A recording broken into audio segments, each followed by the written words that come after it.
Olá, pessoal. Então, vamos continuar com a aula 3, microcontroladores e aplicações, sistemas embarcados.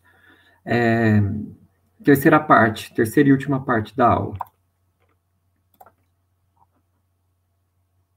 Gente, então, a gente estava falando, né, agora no início da aula, sobre alguns tipos de sensores analógicos, inclusive capacitivos, resistivos, e a gente comentou um pouquinho sobre a questão do sensores baseados aí em capacitância. Estou subindo aqui para localizar isso, acabei passando, desculpem. É só achar aqui a parte do sensor. Então, a gente tinha discutido a questão aí das placas paralelas, da distância entre as placas, né? E isso tem uma conexão aí com a capacitância medida. Bom, a gente conseguiu demonstrar aqui uma célula de carga, né? Um sensor aí que mede o peso de alguns produtos usando sucata, 2 chapas metálicas, uma folha entre elas, como um material aí de elétrico, né, o que está entre as 2 chapas do capacitor. E a questão da distância é bastante relevante no próximo ponto que a gente vai falar. Deixa eu só ligar o apontador aqui,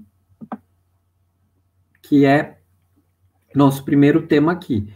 Eu queria conversar um pouquinho, pessoal, sobre acelerômetros. Então, existem várias formas, várias técnicas para projetar e construir acelerômetros, mas uma que tem sido bastante usada, se tornou aí amplamente utilizada nos acelerômetros que a gente fala de MEMS, MEMS, né? Micro Electrical Mechanical System, é a abordagem da gente usar aí conceitos de física básica, né? Que é uma massa conectada numa mola. Está aqui no nosso lado esquerdo, uma massa conectada numa mola, a mola fixa em uma estrutura, e aí a gente pode lembrar, né, daquela equação F igual a ma, a massa é conhecida, a força, aqui a gente pode ignorar, porque da mesma forma que a gente tem F igual a ma, a gente também tem aquela equação da mola, F igual a Kx. F igual a Kx. Então, a gente pode igualar F igual a ma igual a Kx. ma igual a Kx. A massa que a gente tem é fixa, né? A aceleração é o que a gente quer saber. O K é uma constante relacionada com a mola e o X é o deslocamento da mola. Então, se a gente conseguir medir esse X, esse deslocamento da mola, a gente consegue calcular a aceleração, conhecendo a massa e conhecendo o K. Então, aqui a gente tem uma estrutura, uma massinha, uma mola e uma posição x0. A partir do momento que tem uma aceleração indicada aqui, essa aceleração vai causar uma deformação aqui na mola, a massa vai se mover um pouquinho e essa distância, esse deslocamento aqui, a gente pode utilizar para calcular a aceleração. Então, o ponto é como medir esse deslocamento. E o que é muito comum aí nesses acelerômetros MEMS é usar a medida de capacitância entre essas chapas. Então, a gente acabou de relembrar lá das chapas do capacitor. E isso aqui é uma estrutura um pouco mais próxima do que tem dentro de um acelerômetro. Tem uma mola fixa, né? Essa mola tem aí várias chapas próximas a uma chapa fixa. E aí, aqui a gente tem o caso estático, e aqui à direita a gente tem o caso da aceleração. Eu até coloquei uma seta indicando que quando existe uma aceleração nessa direção aqui, essa mola vai se deslocar e as chapas desse capacitor, onde a gente tem aqui amarelo C, vão se aproximar, mudando a capacitância. Então, a gente tem aquela equação em que a gente tem a capacitância como inversamente proporcional à distância. E a gente tem o F igual a MA igual a KX. O X a gente pode trocar pelo D, né? A distância entre as chapas, então fica KD, e aí a gente tem que a aceleração é KD, né? A constante da mola vezes a distância, medida pelo sensor capacitivo, dividido por M, que é conhecido. Então, essa aqui é uma forma de construir um acelerômetro, e hoje a gente tem acelerômetro em câmeras, praticamente todo celular tem acelerômetro, sistemas de aviônica, então é um dispositivo que se tornou muito popular por a tecnologia ter chegado num ponto de ser fácil, né, ser relativamente, não ter tantos desafios tecnológicos para a fabricação de um acelerômetro desse tipo. Isso, obviamente, pessoal, a gente está falando em um eixo. Se a gente quisesse ter um acelerômetro que mede a aceleração nos 3 eixos, a gente montaria eles de forma ortogonal. Então, aqui a gente tem um exemplo retirado do datasheet, né? De novo, datasheet, importante, sempre ficar atento aos datasheets, do ADXL335. É um acelerômetro aí bastante acessível, tenho até um aqui. Ele é bem pequeno, na verdade. Deixa eu colocar ele aqui mais perto. Então, esse aqui é o ADXL33X. Ele é só esse circuito integrado, esse componente preto aí, né? O chip que tem aqui. O resto é uma placa de montagem, uma placa para facilitar a fixação. Por exemplo, esse acelerômetro, olhem só como que é a conexão, ele tem uma alimentação VCC, um GND terra e 3 pinos, X-out, Y-out, Z-out. Então, é a saída da medida de aceleração nos 3 eixos. Imaginem que isso aqui, e aqui tem até, inclusive, a orientação mecânica, né? O Z entrando, X para cima, e o Y aqui para a esquerda, olhando aqui pela câmera. Bom, esse acelerômetro, por exemplo, desse tamanho, a gente tem aí dentro de aeromodelos, com piloto automático, drones e celulares, né? Alguns celulares fazem compensação, né? Orientam a tela, quando você vira o celular, a tela se reconfigura automaticamente, né? Aquilo lá é graças a um acelerômetro fornecendo informação da inclinação, que é o que a gente vai discutir agora. Então, eu até coloquei aqui o título, né? Um título bem marqueteiro, né? Mais que a aceleração, ângulos. Então, obviamente, pessoal, uma das coisas que a gente faz muito com o acelerômetro quando a gente está com essa posição aqui, a gente tem um G aqui, a gente tem a aceleração da gravidade em cima desse acelerômetro. Então, em um dos eixos, no caso aqui no eixo Z, a gente vai ter um G de medida, no eixo X e no eixo Y, a gente vai ter 0. Da mesma forma, se eu rotacionar 90 graus, esse eixo aqui que tinha 1G, ele vai passar a ter 0G, e esse eixo que estava com 0 vai passar a ter 1G. Da mesma forma para os outros eixos, né? Então, isso aqui é uma ilustração dessa situação, ó, tem 1G aqui para baixo, e a gente pode fazer essas rotações, rotações aí de 90 graus ou intermediárias, claro. E é possível utilizar essas informações dos 3 eixos para obter o que a gente chama de ângulos de Euler, muito usado em aviação, aeronáutica, né, que é o ρ, né, ρ, pitch e o yaw. Né. Então, o ρ, devia ter trazido alguma coisa mais...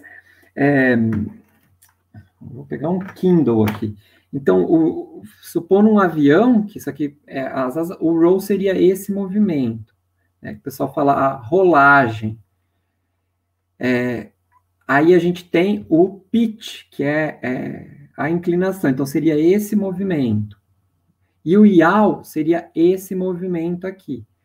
Reparem que no roll, eu tenho mudança, eu tenho uma aceleração aqui, nesse eixo, uma aqui né, uma medida de aceleração aqui, e isso aqui muda conforme eu faço o roll. Conforme eu faço o pitch também. Mas no yaw, esse movimento aqui, que é, vamos dizer assim, a direção, eu não tenho mudança na aceleração. Então, normalmente, as IMUs, unidades de medida inercial, tem aqui o cálculo do yaw, mas a gente só consegue fazer esse cálculo do yaw com um sensor adicional que a gente chama de magnetômetro. É uma bússola eletrônica que dá um valor em volts proporcional ao campo magnético da Terra. E aí, usando a bússola, a gente consegue determinar o yaw. Então, está aqui, né, o yaw, a rotação nesse eixo, o roll, né, a rolagem, e o pitch, né, que é a inclinação aí, vamos dizer assim, não sou especialista do bico do avião, né, do avião como um todo, claro. Então, agora quando a gente pega o celular, vocês já devem ter visto que o celular tem aplicativos que mostram o ângulo de inclinação, por exemplo, que ele está. Então, é graças a essa tecnologia. Outras tecnologias em algumas câmeras, gimbals, você mexe o gimbal e a câmera continua apontando sempre pelo mesmo lugar. Então, tem uma unidade de medidas inerciais, IMU, que normalmente as IMUs são compostas por três acelerômetros, né, ou um acelerômetro de 3 eixos, mais um giroscópio. O giroscópio mede taxa, né, de giro para compensar erros do acelerômetro, e o magnetômetro também em 3 eixos, né? Porque o magnetômetro a gente vai precisar medir nos 3 eixos, né? Então, são aplicações bem legais, que o acelerômetro está presente hoje, e hoje a gente compra acelerômetro aí a um custo baixíssimo. Em lojas aí de eletrônica, internet se compra por 10, 15, 20 reais, às vezes até menos, acelerômetros que tem bastante tecnologia ali, né? Teve um avanço da ciência e tecnologia bem grande para chegar naquele ponto. Bom, pessoal, vamos mudar um pouquinho de assunto, né? Falamos do acelerômetro, que usa lá o princípio de medida de distância por capacitância. Agora vamos falar um pouquinho do sensor de efeito Hall, né? O sensor de efeito Hall, eu coloquei uma foto de um sensor de efeito Hall aí de um lado de uma moeda, para a gente ter uma noção do tamanho. Aqui tem um também. Ele está numa placa, mas reparem que ele é bem pequeno, né? Aqui do lado do meu dedo. Ele é bem pequeno. E, basicamente, vamos falar um pouquinho do efeito Hall e aí a gente vai para o sensor. Então, o efeito Hall, basicamente, se a gente olhar essa figura aqui, ele tem a seguinte característica. Se a gente tiver aí um condutor metálico, uma chapinha metálica condutora, quando se percorrido por uma corrente elétrica contínua, então aqui, essa parte vermelha é uma corrente elétrica contínua percorrendo esse condutor. Tá? Eu estou passando o mouse também, mas vocês podem ver aí em vermelho, corrente elétrica. O conceito é que se a gente tiver um campo magnético, esse campo magnético B aqui, que está até animado, apontando para a nossa chapa. Então, se a gente tiver um campo magnético nesse sentido sobre essa chapa, uma tensão elétrica, uma diferença de potencial vai surgir aí de forma perpendicular ao fluxo da corrente. Então, a gente tem a corrente contínua passando aqui por essa chapa nesse sentido aqui, que eu estou passando o mouse, e a partir do momento que surge esse campo, a gente tem aqui em verde uma medida de DDP, né? Uma medida de volts de tensão proporcional ao campo magnético B. Então, pessoal, com certeza, né, existem várias outras tecnologias e sensores para medida de campo magnético. Mas hoje, o sensor de efeito Hall é um sensor muito versátil, prático e acessível para medida de campo magnético. Então, a gente tem várias aplicações, eu vou comentar algumas, mas a gente tem ele nessa plaquinha que eu acabei de mostrar, bem pequenininha, encapsulado, né, com essa montagem que eu acabei de explicar. Então, aqui é uma figura aí do professor Newton Sebraga, professor super antigo de eletrônica, né, super sênior, e aí ele coloca aqui o sensor de efeito Hall, um ímã, e aí esse ímã, obviamente, tem um campo, e o ímã está sendo aproximado e afastado do sensor, né, numa distância D. E aí existe essa relação aqui, existe então uma relação conhecida, bem determinada, existe um modelo que relaciona fluxo magnético, aqui nesse eixo que eu estou passando o mouse, com a distância. Então, com isso, por exemplo, a gente pode usar um sensor de efeito Hall para medir distância. Esse é um exemplo. Outro exemplo muito usado em sensor de efeito Hall é para medir corrente elétrica. Então, se a gente colocar um sensor de efeito Hall, aí tem várias aplicações que colocam uma garra aí com efeito Hall ao redor de um fio e ele vai medir a corrente que está passando naquele fio.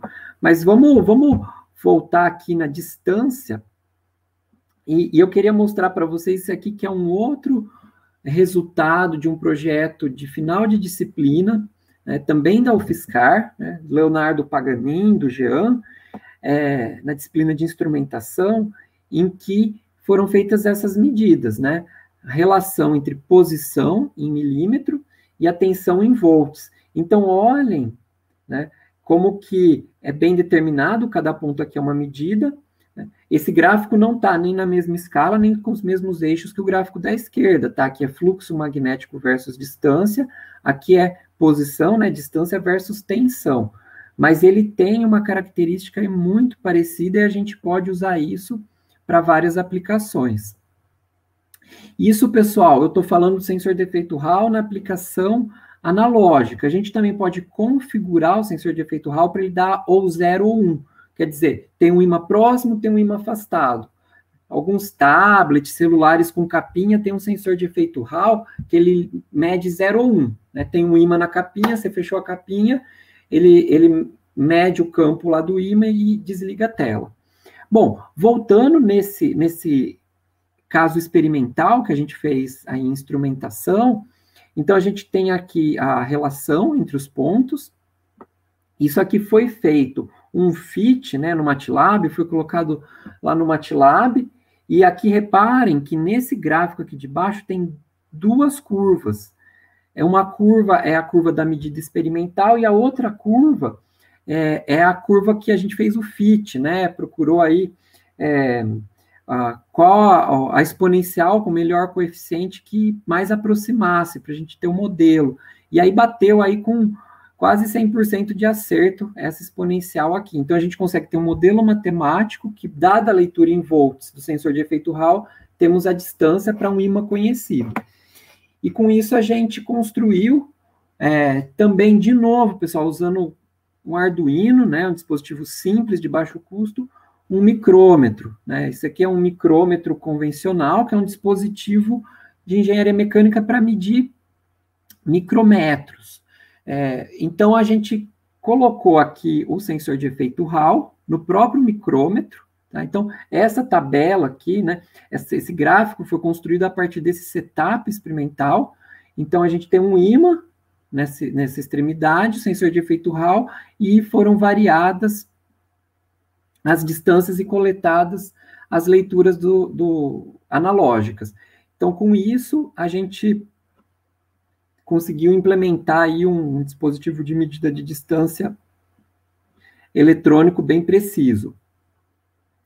Pessoal, o mesmo conceito de acelerômetro que a gente tinha lá com o capacitor, nós podemos aplicar aqui, trocando a medida de distância do princípio de capacitância para o princípio aí de medida de campo, com efeito Hall. Então, o mesmo esquema ali do outro acelerômetro que a gente acabou de discutir, mola, uma massa e uma certa distância.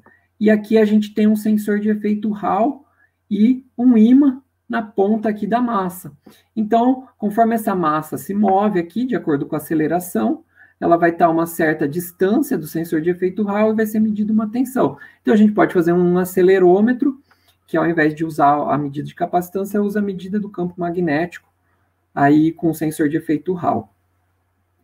Pessoal, aí, essa aqui é uma outra aplicação muito usada de efeito Hall, muito usada mesmo, está no nosso dia a dia, a gente nem percebe, que é a medida, por exemplo, de rotação, né, de um eixo, de uma roda, em que a gente pode medir tanto posição quanto velocidade.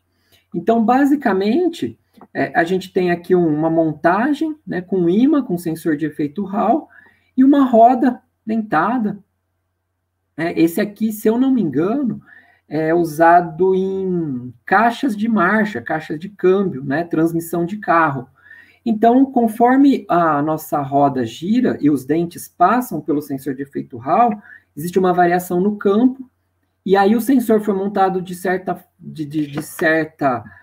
configuração em que ele não vai dar uma saída analógica proporcional à distância, ele vai dar 0 ou 1. Então, a partir de certa distância, ele dá 1 dos dentes da engrenagem, a partir de certa distância ele dá 0. Então, basicamente, o que o nosso microcontrolador, nosso sistema embarcado vai receber são pulsos. E a gente contando esses pulsos, a gente sabe o quanto essa roda girou, e aí dividindo aí, né, colocando no intervalo de tempo, a gente consegue ter a medida de velocidade. Então, essa aqui é uma aplicação. Existem outras formas de fazer essa medida, por sensor indutivo também, isso é feito, mas sensor de efeito Hall é uma boa solução. Outra aplicação bem parecida são dispositivos aí de medida de fluxo de água. Então, normalmente, se tem uma pequena turbina montada dentro de um tubo, como está aqui. Então, aqui a gente tem um tubo aqui azul, por onde passa o fluxo de água, uma turbina, né, interagindo com essa água que passa, um ímã aqui no meio e um sensor de efeito Hall aqui em cima. Conforme esse ímã gira, né, a gente vai ter pulsos zeros e uns, e aí a gente consegue medir o fluxo, a vazão, ou o volume, né? Então, a gente consegue ter aí a informação de litros por minuto ou litros totais, né? O total de litros que passou por esse dispositivo. Isso aqui é um dispositivo que já é popular, até custa cerca de R$30, né? Dá para usar em vários sistemas de automação, e esse princípio agora tá chegando agora, a gente está falando dos smart meters, né? Os sistemas de medida aí de energia elétrica, em vez de vir fazer uma leitura, uma pessoa, tem uma transmissão automática do consumo de energia ou do consumo de água. E aí tem um dispositivo desse que mede aí o consumo de água. Existem outras formas de fazer esse tipo de medida, tá? Essa é uma das formas. E aí tem uma outra característica aqui que a gente pode usar. Vou pular um slide, daqui a pouco a gente volta. A gente também pode, em sistemas que estão girando, adicionar mais um sensor, né? Por que adicionar mais um sensor? Se a gente tem um sensor só, nós conseguimos medir o quanto a roda girou, conseguimos medir a velocidade, mas a gente não consegue saber a direção de giro, né? Horário ou anti-horário. Então, existe uma técnica bem clássica, que é muito utilizada em motores, servomotores, robótica, amplamente utilizada, que é colocar dois sensores defasados aí em alguns graus um do outro, e aí a gente, se vocês olharem aqui os pulsos têm uma defasagem, né? Então, nós temos canal A, canal B, saída A e saída B, e analisando a forma de saída dos pulsos, tem momentos em que eles coincidem, alto com alto, depois é baixo com alto, baixo com baixo, baixo com alto, os níveis lógicos, a gente consegue determinar o sentido de giro, horário ou anti-horário. E a gente chama esse dispositivo de encoder. Então, o encoder, ele mede velocidade, direção, e podemos também medir a posição. Então, podemos determinar o ângulo em que um eixo, o eixo de um motor está. Agora vamos voltar aí para o slide anterior, e aqui a gente tem um exemplo de encoder, tá, pessoal, que eu acabei de falar, né? Sensorzinho de efeito Hall, com um disco com ímãs alternados, então polo norte, polo norte, polo sul, né? Vermelho e verde, é norte, sul, e essa alteração gera os pulsos, ou podemos ter os encoders aí que são hoje mais populares, são encoders óticos. Então ele tem um feixe de luz, cadê o feixe de luz aqui? Então tem aqui um light source, um feixe de luz, e ele atravessa um disco todo perfurado. E quando ele atravessa, tem um sensor de luz do outro lado, e esse sensor de luz detecta que tem luz, não tem luz, tem luz, não tem luz. Isso gera pulsos. Então, aqui a gente tem um exemplo desse tipo de disco de encoder, tá? Ó, aqui temos um disco de encoder, deixa eu só aproximar aqui um pouquinho mais. Então, aqui a gente tem um disco de encoder, feito um corte a laser, e podemos colocar um ou mais desses sensores aqui. Esse aqui é um sensor que tem um emissor de luz de um lado e um receptor de luz do outro. Então, a gente pode colocar nessa posição e montar o disco do encoder aqui. Conforme o disco do encoder passa, meu alinhamento não está muito bom aqui, feito na mão, né? Mas isso aqui estaria fixo. Mas conforme esse disco gira, a gente tem uma saída de pulsos. Bom, e aí, como a gente está falando muito em pulsos, estamos falando em medir pulso lá de vários tipos de sensor. Queria discutir com vocês um pouquinho algumas técnicas de medir pulsos no microcontrolador. Quando eu digo algumas, é exagero, vou falar duas. Então, a primeira técnica a gente chama de polling, né? Pooling. Não é o que está aqui, né? Não é o que está aqui nessa ilustração. Essa primeira técnica, a gente vai ter um loop, né? Uma repetição contínua, e a gente vai ficar lendo um pino digital, um GPIO do microcontrolador. Quando é 0, quando é 1, quando é 0, quando é 1, e a gente conta essas transições. Nessas transições, a gente soma um contador de pulsos e aí utiliza da melhor forma possível para calcular velocidade, posição e outras informações aí. Porém, essa forma de trabalho, ela deixa o nosso sistema fixo, né, travado, só fazendo isso. Se o nosso programa parar um pouquinho para enviar uma leitura pela rede ou para escrever num display,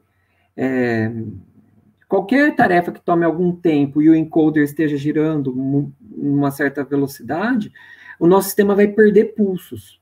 E nosso sistema perdendo pulsos, a gente passa a ter uma medida errada, né? Afinal de contas, existe um tipo de encoder que se chama encoder absoluto, mas tudo que a gente está falando aqui é um tipo de encoder que é chamado de encoder incremental. Você precisa saber onde você começou para medir o quanto está crescendo ou diminuindo para saber onde está. Esses aqui são os mais usados por questão de custo, flexibilidade. Então, eu coloquei um exemplo de código aqui em C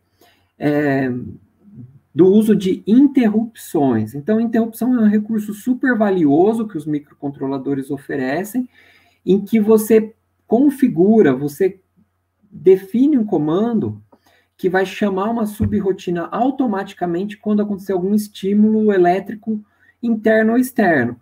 Por exemplo, a gente pode ter interrupção de tempo, de temporizador. Você pode falar assim, o meu programa principal vai ficar lendo, vai ficar convertendo, fazendo conversão analógico-digital sem parar, num loop, né, lá, por exemplo, vai ter um loop repetindo continuamente, e aí eu falo assim, a cada 500 milissegundos, eu mando gerar uma interrupção de clock, de timer, e isso vai parar o programa principal e executar a rotina de tratamento de interrupção.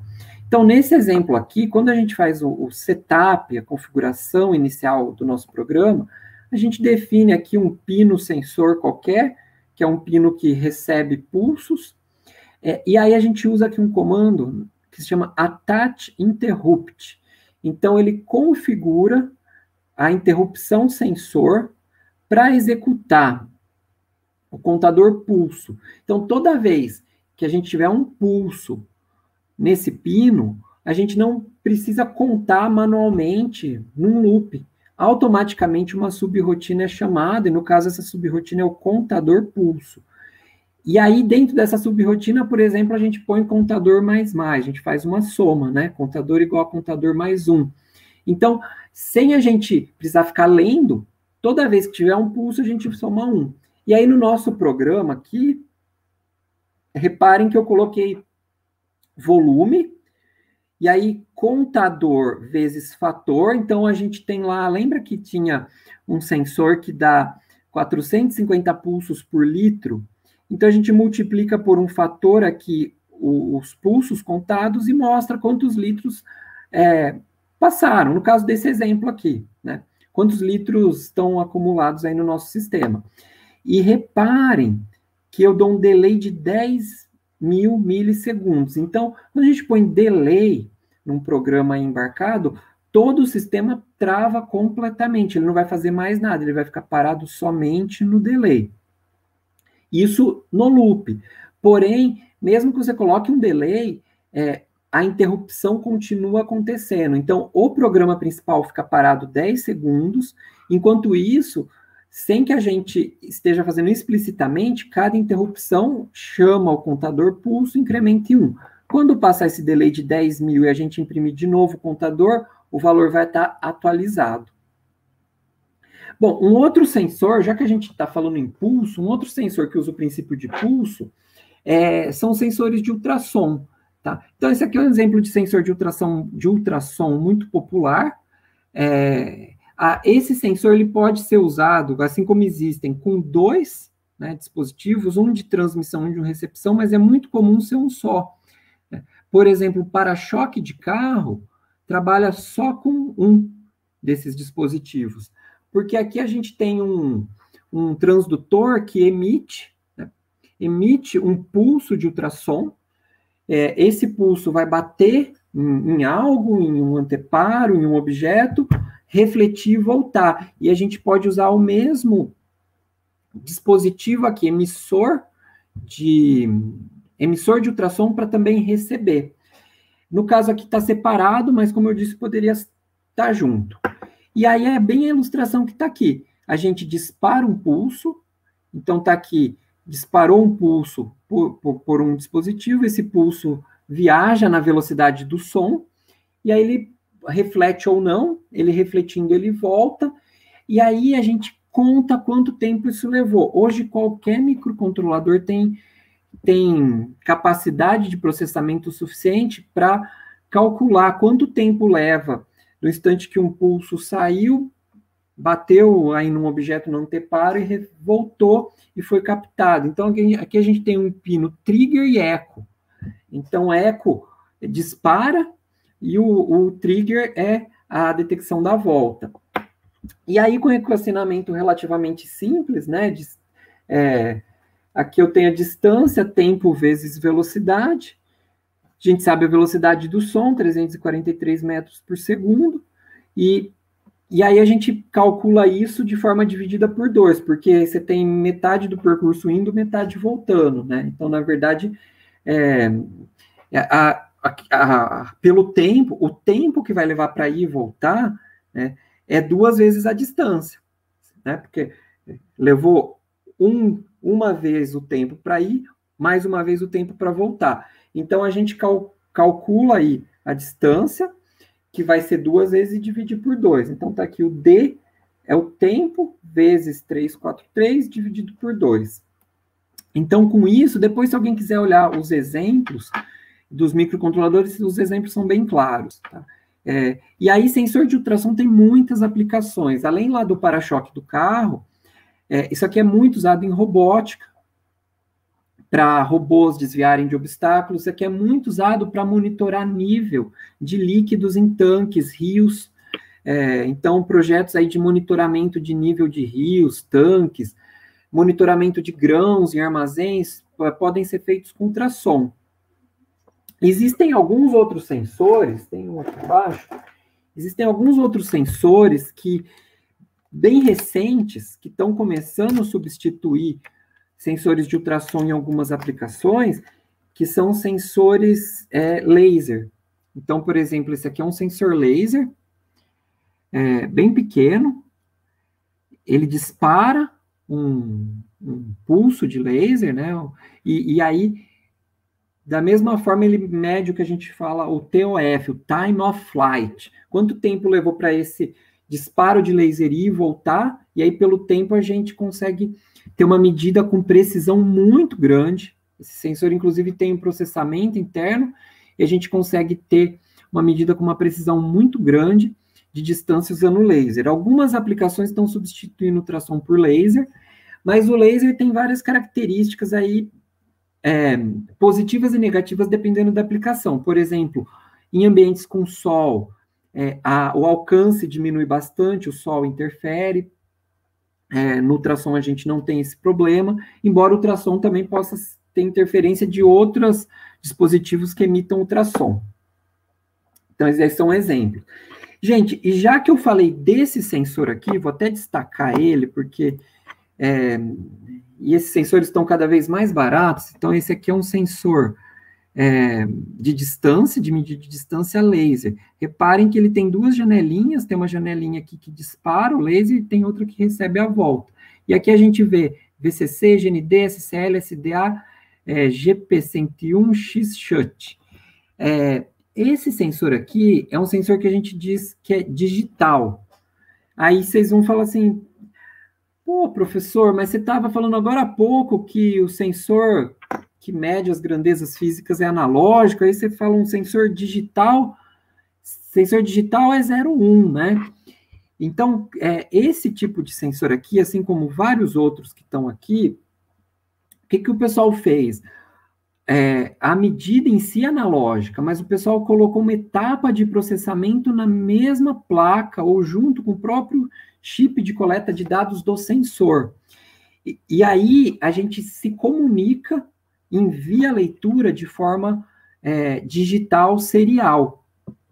Então, é o caso desse aqui, que eu falei que tem o SCL, SDA, é um método de transmissão de dados serial para microcontroladores, assim como a gente tem outros. Esse aqui, por exemplo, é uma unidade inercial, uma unidade de medidas inercial, IMU, que tem acelerômetro de 3 eixos, giroscópio de 3 eixos, magnetômetro de 3 eixos, tudo nessa plaquinha aqui. Então, a gente fala que temos 9 graus de liberdade aqui, a gente tem 9 medidas nesse único dispositivo. E aí existe um processamento aqui dentro. Existe um processamento aqui dentro que eu estou mostrando para você, esse dispositivo, que é o MPU 6050. Então, tem giroscópio, tem acelerômetro, e no caso a bússola está em outra placa. E tudo isso em 4x4 milímetros, né? É muito compacto. E aí, existe um processador de sinal aqui que trata o sinal, faz a conversão analógica digital, já transforma em digital e envia para a gente no formato de uma série de zeros e uns. Então, aqui, a gente vai ter uma aula sobre isso. Aqui a gente tem um protocolo de comunicação digital. A gente tem uma sequência de zeros e uns que vão representar números dos mais variados tipos. Então, esse aqui é um exemplo. Outro exemplo é esse sensor aqui, tá aí, é o DHT11, é um sensor de umidade e temperatura, que tem toda a parte de conversão analógica para digital interna, e o sensor fornece para a gente a leitura da temperatura e da umidade na forma de uma sequência de bits. Então, por um único fio, por um único cabo, a gente vai ter uma sequência de zeros e uns, ligado, desligado, 0 volts, 5 volts, que vão informar para a gente a leitura de umidade e de temperatura. E, de uma forma bem mais avançada, a gente tem, por exemplo, um GPS. Olha, isso que eu estou segurando na minha mão, olha o tamanho. Isso aqui é um GPS da Mi Blocks, completo. Eu coloco aqui a antena, aqui a parte de processamento de sinal. Isso aqui custa 30 e poucos, 40 reais. E ele tem 3 terminais apenas. Na verdade, tem mais para configuração, mas com 3 terminais a gente já consegue trabalhar.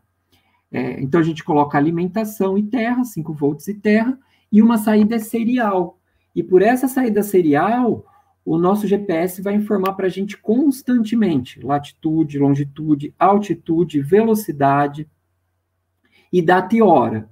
Apenas uma curiosidade, o funcionamento do sistema GPS é todo baseado em data e hora de relógios atômicos que estão dentro de cada satélite GPS. Então, a gente tem uma constelação de satélites GPS, cada satélite envia um sinal com a data e hora que o sinal saiu do satélite. O receptor, cada receptor GPS, que a gente tem inclusive no nosso celular, recebe o sinal e pelo tempo que o sinal levou para chegar, ele estima, né, ele calcula a distância do satélite para ele. Então, aí você tem uma linha, e você fazendo isso para vários satélites, 4 satélites, 8, 10 satélites, você consegue triangular uma posição. Afinal de contas, os satélites também estão dizendo onde eles estão. A gente sabe a posição do satélite, a gente sabe que hora o sinal saiu do satélite, que hora chegou no receptor. E aí a gente triangula isso e consegue calcular. Alguns sistemas GPS têm precisão de 1 centímetro de posicionamento. E em cada dispositivo GPS, vou dar uma dica aqui muito legal, você tem a informação de um relógio atômico que veio lá do satélite. Então, em cada receptor GPS, você tem uma data e hora de precisão incrível. Algumas aplicações, talvez você não vá precisar de localização, mas se você precisar de uma data e hora muito confiável, num sistema embarcado, você pode pôr um GPS. Claro que você precisa estar com a cobertura do sinal GPS. Então, isso dá uma curiosidade interessante. O sistema GPS é bem legal, pena que não dá para a gente explorar bastante. Pessoal, uma última coisa que eu queria comentar aqui do assunto de hoje a gente está falando do mundo analógico, sensores analógicos que vão sofrer interferências e ruídos. Então, variação na rede elétrica, temperatura, alguém chegando com o celular perto, alguns fios com alguns tamanhos podem se comportar como antenas. E aí, alguém falando no celular, provavelmente vocês já escutaram uma caixinha de som fazendo um barulho tec, tec, tec, né? Então, o celular está interferindo naquela caixa de som, ele poderia estar interferindo no nosso sensor. Então, estou falando de celular, pode ser emissora de rádio, pode ser TV, pode ser liquidificador. Então, uma coisa que é recomendada é a gente aplicar alguns filtros em sinais de sensores analógicos para deixar o sinal um pouco mais robusto, digamos assim, um pouco mais apresentável, ou diminuir o efeito de interferências e ruídos. Então, por exemplo, aqui eu tenho várias leituras de um sensor, tá? Eu tenho várias leituras de um sensor em azul, vocês podem ver que ela varia, ela sobe, desce, sobe, desce, sobe, desce. O que a gente pode fazer? A gente pode tirar uma média, né? Para cada leitura que eu vou plotar no gráfico, eu faço 30 leituras e tiro uma média. Então, eu leio o conversor analógico digital 30 vezes, tiro uma média e mostro um ponto só. Isso já melhora muito. Porém, coloca um pequeno atraso, porque a gente precisa esperar coletar todos os dados para apresentar um. Quanto maior a média, maior o atraso. Para reduzir isso um pouco, uma técnica muito usada é a média móvel. Então, aqui é um exemplo, tá, de um sinal real. Olha como esse sinal tem ruído. Aqui em cima, tá em cima da palavra média móvel, onde eu estou passando mal. Olha a quantia de ruído desse sinal. É quase difícil reparar quando ele sobe aqui de 0 para 1 volt na amplitude. Porque tem momentos que o ruído chega a 1 volt, ó, mas isso é ruído. Então, a gente pode fazer uma média, como eu falei, só que para evitar o atraso, a média móvel, cada dado a mais que a gente coloca, então é como se fosse uma fila. Cada dado a mais que a gente coloca, a gente tira o último e recalcula a média. Então, a cada amostra, a média é recalculada com um dado novo. Então, esse processo chamado de média móvel é um filtro muito poderoso, que dá resultados muito bons, e aqui a gente tem o resultado desse sinal aqui, com uma média móvel de 11 pontos, e aqui embaixo com uma média móvel de 51 pontos. Olha como que o sinal fica bem mais, vou pôr limpo entre aspas, né? Dá para ver bem claramente o sinal. Então, a gente filtrou um pouco aí o efeito do ruído e de interferência. Pessoal, só para terminar, queria comentar rapidamente da atividade prática dessa semana, vocês já têm acesso, é relativamente simples. A gente tem um sensor de temperatura analógico, que é o LM35, ele tem 3 pinos, 2 de alimentação e um ele dá uma tensão, um sinal em volts, proporcional à temperatura. Então, qual que é o desafio, tá, da disciplina aí na parte prática para esta semana? A gente tem, nessa semana, a gente está usando o Arduino, depois a gente vai usar outros microcontroladores, mas vocês podem acessar esse endereço, o C de microcontrolador, BIPS NetBR 2.5000. Nesse endereço web, tem um microcontrolador Atmega 328, um Arduino real, conectado num computador que você consegue, via web, programar, testar e ver a saída da comunicação serial. Então, vocês vão fazer um programa que usa o conversor analógico digital para fazer a leitura da medida de temperatura, converter, então vocês vão procurar no datasheet do LM35 qual a sensibilidade dele,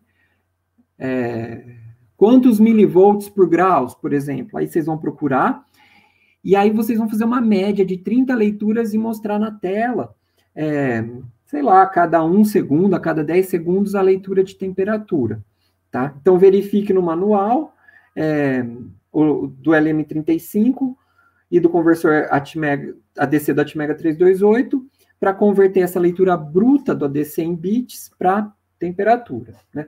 Vamos fazer a média de 30 leituras, e aí, para fechar, se a temperatura for maior que 30 graus, a gente vai acionar o pino digital 13. Como tem um LED, a gente vai ver o LED acendendo. A gente poderia ligar um relé ali, e o relé está acionando um ventilador, por exemplo. Ligando e desligando um ventilador, para a gente ver o efeito desse sistema, que aí a gente já está fazendo um sistema simplificado de controle. Passou de 30 graus, é um sistema bem simples, liga e desliga, passou de 30 graus, liga o ventilador, começa a esfriar, baixou de 30 graus, desliga o ventilador. E aí vocês podem enviar por e-mail, tá? Isso daí vale a nota dessa semana. Pessoal, eu queria dizer que esse é um assunto muito extenso, tem muita coisa interessante, muita possibilidade de aplicação, com custo-benefício muito bom, para vários setores da sociedade, do comércio, da indústria, do governo, e agradecer a atenção até agora e pedindo desculpas, eu acabei exagerando no tempo da aula dessa semana, mas acabou ficando uma semana só para falar de sensores, que a gente poderia ter uma matéria só de sensores. Então, eu acho que vale a pena aproveitar um pouquinho desse tempo e guardar pelo menos os conceitos, aí, as direções, porque um dia essas informações podem ser úteis. Então, agradeço a paciência, pedindo de novo desculpas aí por ter falado tanto. Espero que dê para aproveitar. Obrigado a todos e um abraço.